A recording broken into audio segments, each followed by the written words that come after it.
Hello students, आज से हम क्लास 10th के मैथ सब्जेक्ट की वीडियो भी स्टार्ट कर रहे हैं और आपका जो सिलेबस है उसका चैप्टर नंबर 1 रियल नंबर वास्तविक संख्या है। वहीं से हम आज स्टार्ट करते हैं। मेरा जो पैटर्न है पढ़ाने का वो सेम रहेगा जैसे क्लास 9th में मैं पढ़ा रही हूँ कि आपको मैं एनसीईआरटी एंड आर.डी. शर्मा दोनों ही बुक के क्वेश्चंस करवाऊंगी हिंदी एंड इंग्लिश मीडियम में। हमारा चैप्टर नंबर 1 है रियल नंबर वास्तविक संख्या। नंबर्स के बारे में आप काफ़ी कुछ पढ़ चुके हो, आपको एक आइडिया है एंड आई थिंक आपके काफ़ी कंसेप्ट क्लियर भी होंगे क्योंकि हम 6th से लेकर 10th क्लास तक नंबर्स के बारे में प्रॉपर पढ़ चुके होते हैं। हमारा continue class wise level increase ही होता रहता है। तो जस्ट मैं आपको एक रिवीजन के लिए एक नंबर्स के बारे में जस्ट रिकॉल करा देती हूँ और अगर आपको थोड़ा डिटेल में पढ़ना है या आपको कुछ डाउट है तो आप मेरे क्लास 9th में मैंने नंबर सिस्टम में स्टार्ट कर रखा है, आप वहाँ से मेरे पढ़ सकते हैं। देखो नंबर्स क्या होते हैं। नंबर्स हमारे 2 टाइप्स के होते हैं। नंबर्स हमारे 2 टाइप्स के होते हैं।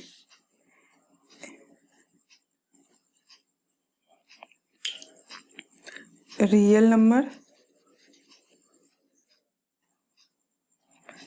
नंबर वास्तविक संख्या, सेकंड इमेजिनरी नंबर काल्पनिक संख्या। Clear? Real numbers are 2 types, rational number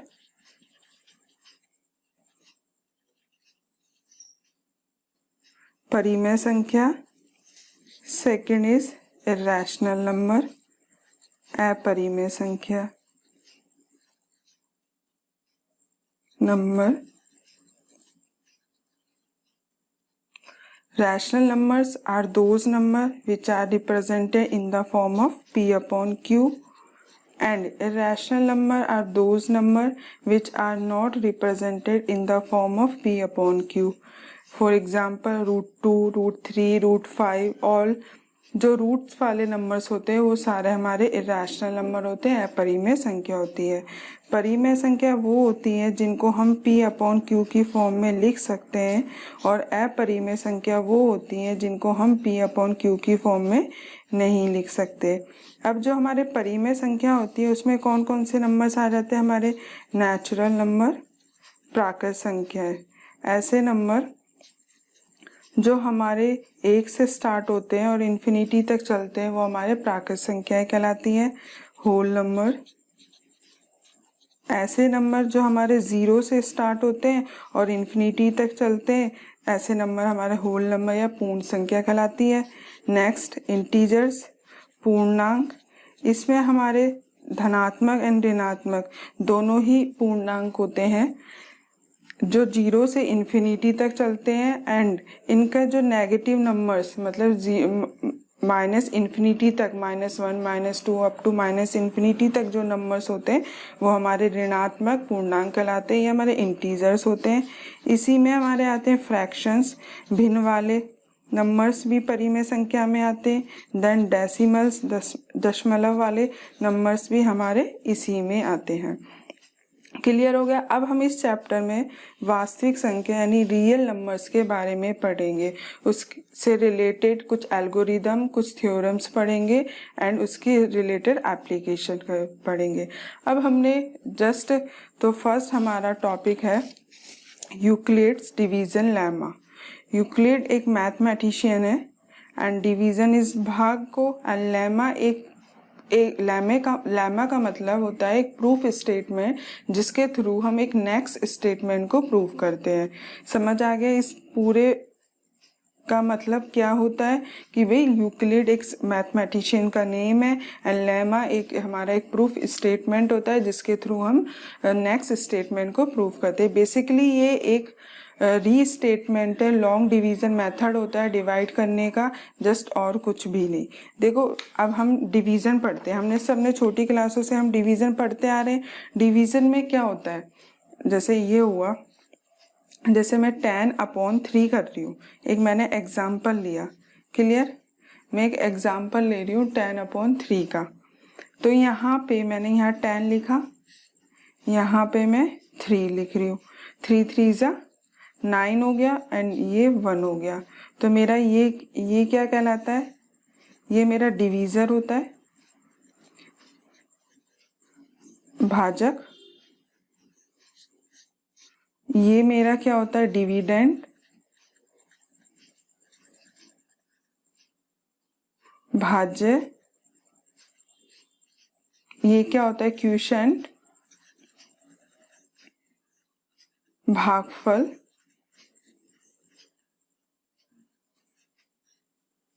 ये क्या होता है, रिमाइंडर।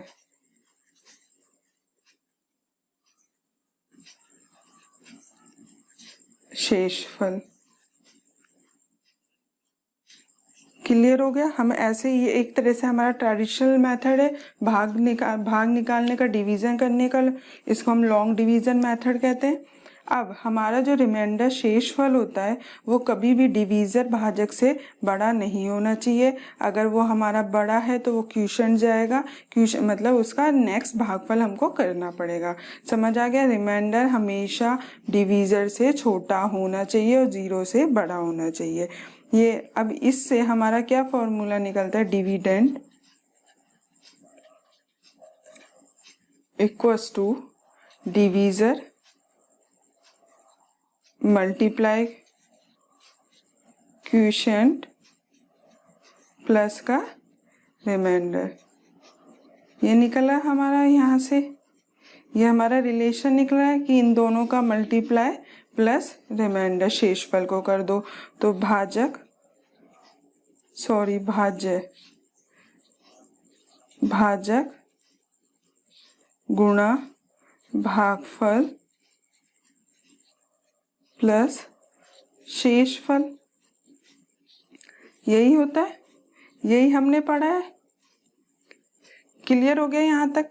अभी तक हम यही तो पढ़ते आ रहे हैं, यही सब कुछ तो पढ़े हैं। बेसिकली हमारा भाग यही होता है। तो देखो अब यहाँ पे हम देखते हैं, ये मेरा पार्ट क्या है, डिवीजर। ये मेरा डिविडेंड है, ये मेरा क्वोशिएंट है और ये रिमाइंडर है। ठीक है, तो मैं इसको बी ले लेती हूँ, मैं इसको ए ले लेती हूँ, इसको मैं आर ले लेती हूँ एंड इसको क्यू ले लेती हूँ।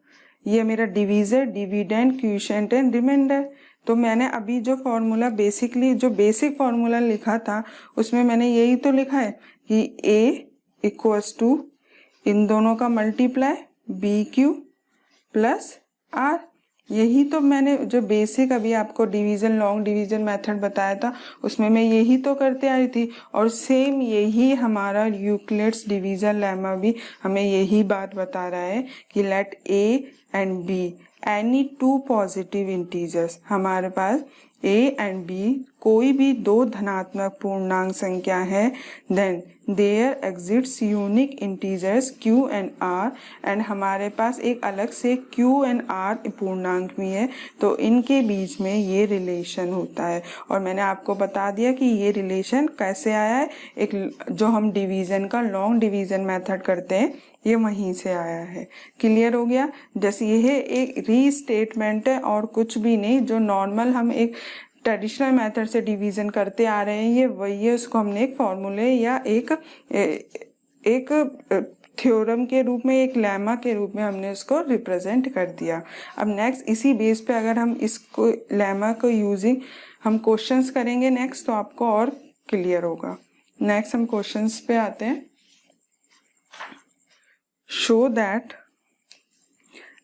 that every positive even integers, इनमें आप क्वेश्चंस की लैंग्वेज बहुत अच्छे से समझना क्योंकि क्वेश्चन से ही हमारा पूरा आंसर सॉल्व, हमारा क्वेश्चन पूरा सॉल्व हो जाएगा। देखो, every positive integer is of the form of 2q and every positive odd integer is the form of 2q plus 1। ये बोल रहा है कि हमें शो करना है कि हमारा प्रत्येक धनात्मक सम पूर्णांक 2q की फॉर्म में होना चाहिए और एक प्रत्येक धनात्मक विषम पूर्णांक 2q प्लस 1 की फॉर्म में होना चाहिए। मतलब हमें 2q और 2q प्लस 1 की फॉर्म में होना चाहिए। देखो हमारा जो यूक्लिड डिवीजन लेमा क्या बोलता है, a equals to b q plus r, ये बोलता है। अब यहाँ से हमारा क्या चल रहा है, b हमको पता चल रहा है, b मेरा यहाँ पे क्या है 2, तो ये मेरा 2 हो गया, 2q प्लस आर। अब b की वैल्यू अगर 2 है तो r की वैल्यू क्या होगी, r की वैल्यू हमारी 2 से छोटी नहीं हो सकती। देखो यही तो था b a r and q, r की वैल्यू इससे बड़ी नहीं हो सकती है, तो मतलब 2। r यहाँ पे b हमारा 2 ही तो है, तो r हमारा 0 होगा या 1 होगा। अब ये बोल रहा है कि हमें पहले इवन इंटीजर पूर्णांक के लिए बताना है, तो हमारा 0 क्या है यहाँ पे इवन, तो मैंने इसलिए r की वैल्यू 0 रख दी। इस इक्वेशन में मैंने जब r की वैल्यू 0 रखी है तो a इक्वल्स टू 2 की हो गया। ठीक है, नेक्स्ट अब ऑड इंटीजर के लिए नेक्स्ट इक्वेशन, नेक्स्ट r की जो value r equals to 1 and r equals to 1 यहाँ पे रखा, तो a की वैल्यू यहाँ पे मैंने 1 रख दिया, तो a की वैल्यू आ गई 2q प्लस 1, और यही हमको प्रूफ करना था, यही हमें शो करना था, a equals to 2q and 2q plus 1। Clear. चलो नेक्स्ट क्वेश्चन पे आते हैं। ये आपके एनसीईआरटी का ही क्वेश्चंस था, एग्जाम्पल है ये। नेक्स्ट क्वेश्चन हम खुद सॉल्व करेंगे, उससे हमको क्लियर होगा और अच्छे से solution. Show that any positive odd integer is of the form of 4q plus 1 और 4q plus 3 where q is some integers. ये ऐसे बोल रहा है कि हमें शो करना है कि एक कोई भी धनात्मक विषम पूर्णांक 4q प्लस 1 और 4q प्लस 3 की फॉर्म में होना चाहिए। अब यहाँ से हमको इस फॉर्म में शो करना है, तो हमें b की वैल्यू पता चल गई, b की वैल्यू हमारी 4 है। अगर b हमारा 4 है तो r की वैल्यू क्या हो सकती है, 0 1 2 3। ठीक है, by Euclid's division lemma a equals to b q plus r, और a ये हो गया 4q प्लस आर, और इससे फिर r की वैल्यू क्या आ गई 0 1 2 3। अब लेकिन हमें सिर्फ धनात्मक विषम पूर्णांक ही बताने, तो यहाँ पे विषम क्या है 1 एंड 3, तो r की वैल्यू मैं 1 रखूंगी और 3 रखूंगी, r इक्वल्स टू 1। ठीक है,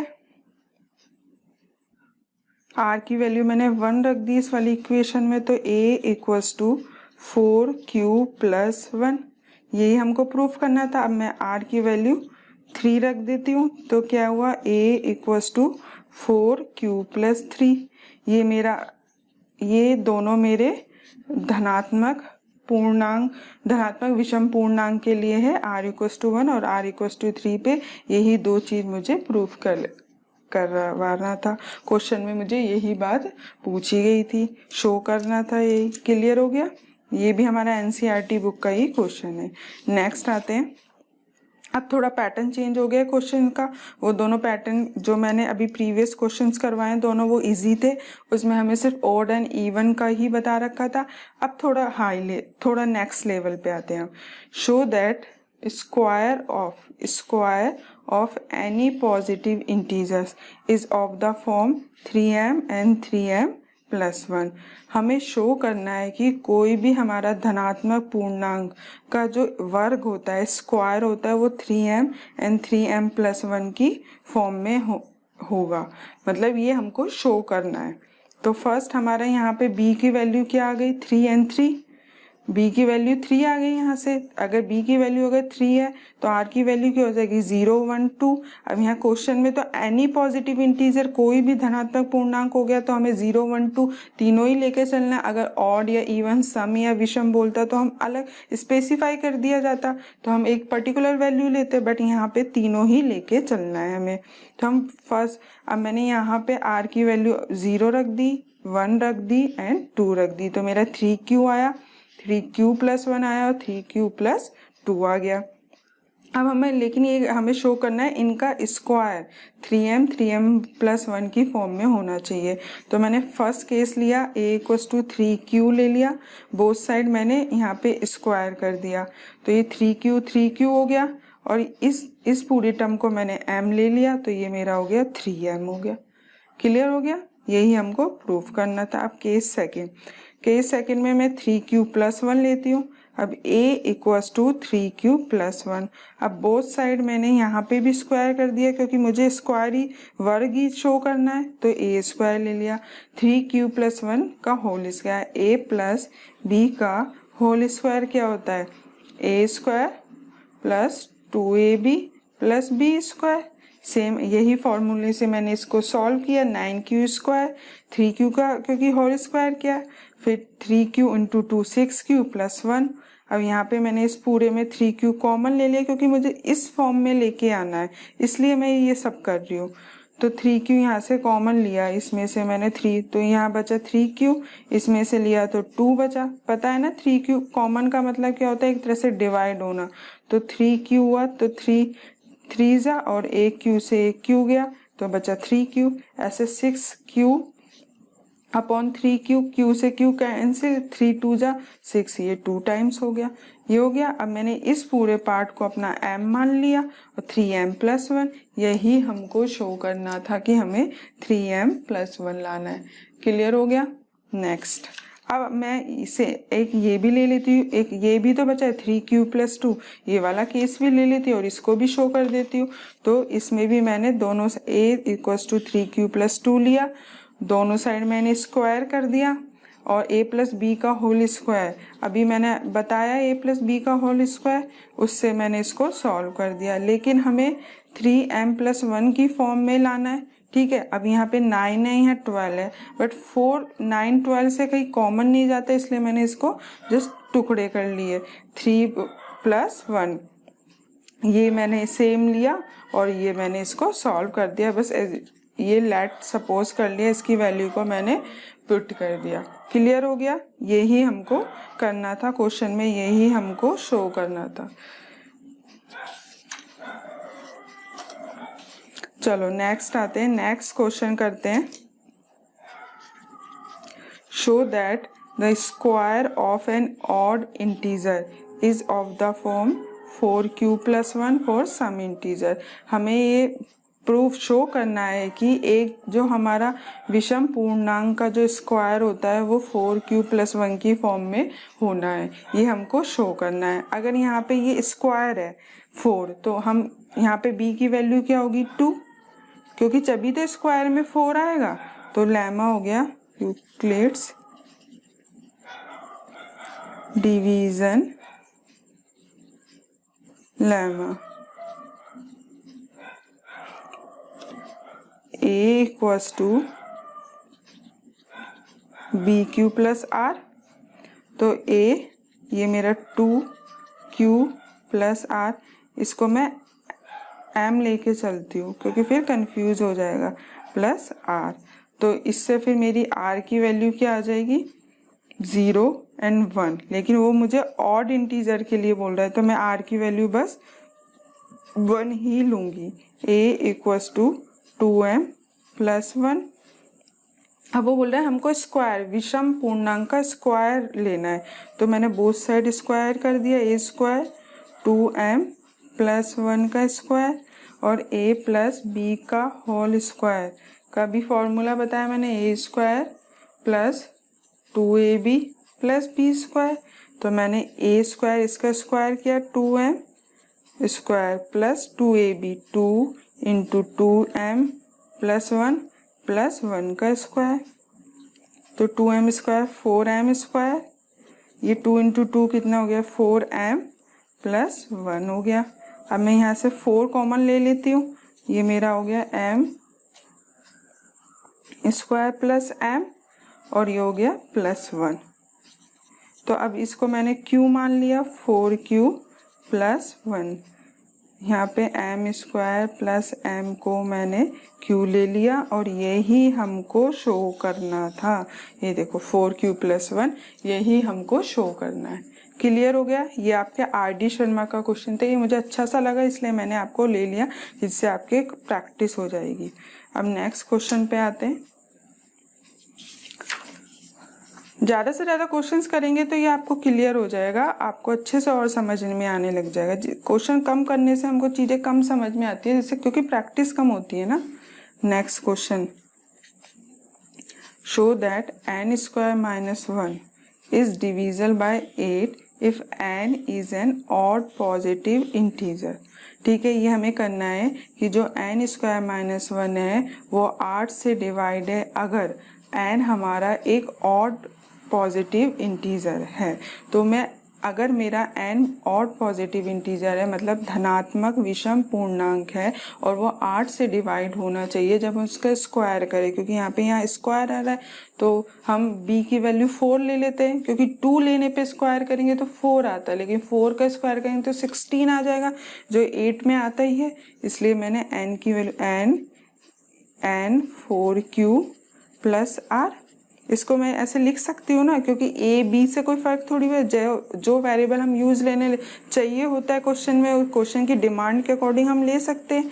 और r की वैल्यू मेरी क्या हो गई 0 1 2 3, बट हमको क्या सिर्फ ऑड पॉजिटिव इंटीजर से ही मतलब है, तो r की वैल्यू मैं 1 और 3 लेने पर मेरी n की वैल्यू क्या आ गई है, एक तो 4q plus 1 and 4q plus 3, ये आ गया। अब n स्क्वायर माइनस 1 में वैल्यू रखना है, n square minus 1 4q plus 1 का स्क्वायर माइनस का 1, वही a प्लस b वाले फॉर्मूले से खोल देती, 4q का square plus 2 multiply 4q multiply 1 plus 1 का स्क्वायर माइनस का 1, 4q का स्क्वायर कितना हो गया 16q स्क्वायर प्लस ये कितना हो गया 8q, और ये 1 एंड माइनस का 1, ये कैंसिल हो गया, और ये हो गया 8q plus 1।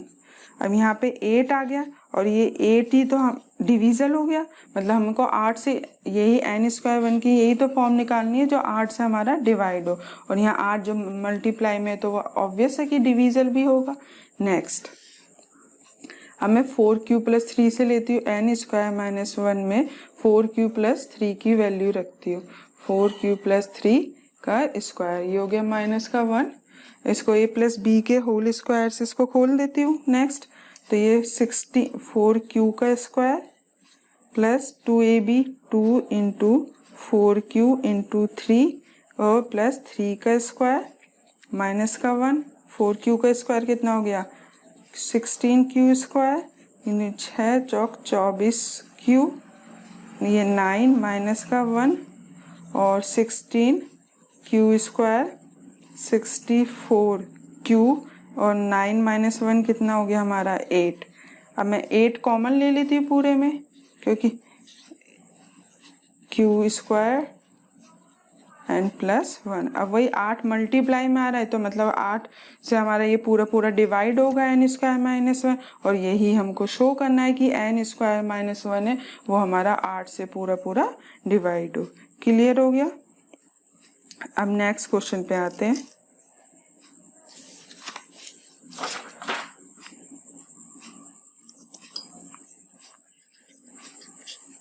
Show that the case of any positive integer is of the form of 4m, 4m plus 1, 4m plus 3। ये हमको निकालना है, केस नहीं है, क्यूब है, क्यूब है, ठीक है।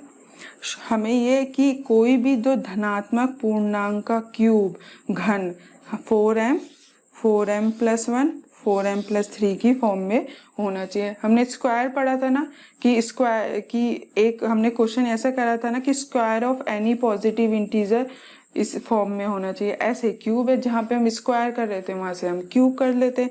देखो a equals to b q plus r, अब यहाँ पे b की वैल्यू क्या है 4q प्लस आर, और r क्या हो गया 0 1 2 3, तो 4q प्लस 1 4q प्लस 2 और ये हो गया 4q प्लस 3।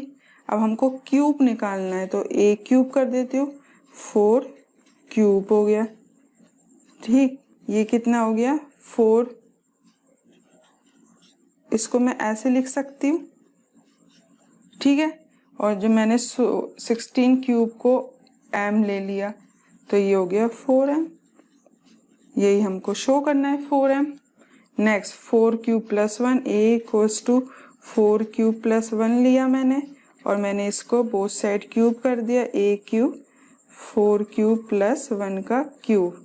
अब देखो, अब जो ये फॉर्मूला होता है ना a प्लस बी का क्यूब, ये क्या होता है a cube plus b cube 3ab a plus b, ये होता है। तो यहाँ पे क्या आएगा a क्यूब, तो 4 क्यूब प्लस 1 का cube plus 3 into 4 cube plus 1 और ये हो गया 4 क्यूब प्लस 1। तो 4 क्यूब कितना हो गया प्लस 1 और ये कितना हो गया 12 क्यूब, तो ये 4 क्यूब प्लस 1 हो गया। ये हो गया 64 का cube plus 1 Q square plus 12 Q हो गया। इसको तो एज इट इज रख देते क्योंकि हमें 1 तो लाना है। तो ये 64 क्यूब और ये 48 क्यू स्क्वायर प्लस 12 क्यू, इसको ब्रैकेट में लिया मैंने प्लस 1, 4 कॉमन ले लेती हूँ मैं क्योंकि 4m प्लस 1 की फॉर्म में लाना है। 4 क्यू स्क्वायर प्लस 1 हो गया और इसको मैंने m ले लिया तो ये हो गया 4m प्लस 1 और यही हमको प्रूफ करना था। क्लियर हो गया। 4m मैंने इसको ये लेके चली थी मैं और मेरा 4m प्लस 1 ये क्लियर हो गया ना, ऐसे करना है। अब 4m प्लस 3 इसको आपको करना है, ये आपके होमवर्क है, बस आपको ये शो करना है। सेम ऐसे ही होगा, 4 Q plus 2 and 4 Q plus 3 को लेना, बोथ साइड क्यूब करना, सेम यही फॉर्मूला लगेगा और नेक्स्ट यही प्रोसेस होगा इसको जब हमको सिंप्लीफाई करना होगा। अब जो हमारे ये यूक्लिड्स डिवीजन लेमा कंप्लीट हो गई है, इसके मैंने आर.डी. शर्मा और एनसीईआरटी के डिफरेंट पैटर्न के क्वेश्चंस आपको करवा दिए। अब नेक्स्ट वीडियो में हम इससे रिलेटेड एल्गोरिदम पढ़ेंगे और उसके क्वेश्चंस करेंगे। Thank you.